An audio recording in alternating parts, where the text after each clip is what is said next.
So let's talk to Dr. Blasey's attorney right now. Deborah Katz joins us this morning. And Deborah, that's really the first big question we have right here. Why didn't your client come forward earlier? Most victims of sexual assault and sexual violence never come forward.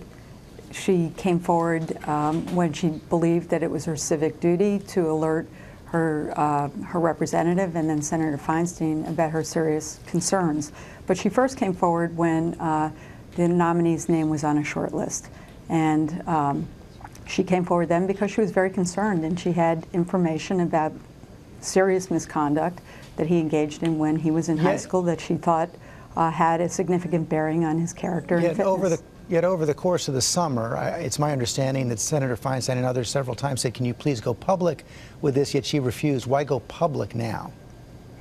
Well, essentially, she made the decision not to go public, and those who were not satisfied with that decision essentially created pressure for her to come forward by alerting members of the media and others who essentially started going to her classes, going to her home, invading her privacy, and essentially the very ills that she sought to prevent by choosing to remain confidential were already happening to her, and she knew it was inevitable. So she felt that's why she came forward. She felt her privacy had been compromised. The big question, what should happen right now? We know that Chairman Grassley on the Judiciary Committee is trying to set up staff phone calls with the professor, with Judge Kavanaugh as well. The Democrats have said that's not good enough. You need to have the FBI look at this some more. What do you want to happen?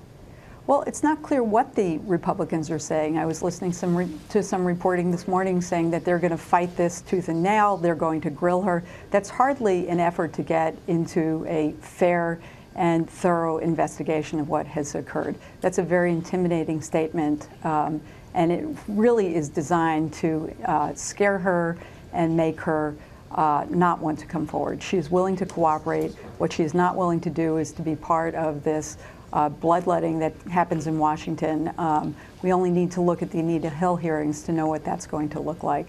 And that's not a fair way to get at the truth. So what does that mean? That she would talk to the FBI, but that she doesn't want to testify publicly before the Senate Judiciary Committee? I'm not saying that. We will consider all options. What I'm saying is that this has to be fair and thorough.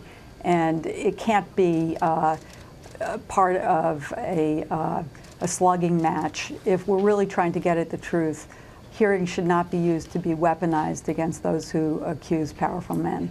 And that's how this is being set up. I just want to follow up on this one more time. How do you define fair and thorough? What is a fair and thorough way to investigate this right now? Well, I think that her story has to be carefully listened to and vetted.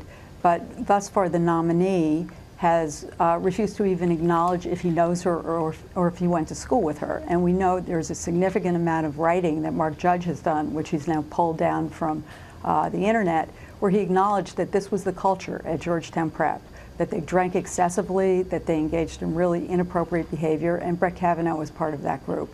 So there's a lot that the FBI can be looking at in addition to taking a statement from my client. Does Dr. Blasey believe that Judge Kavanaugh is fit to serve on the Supreme Court?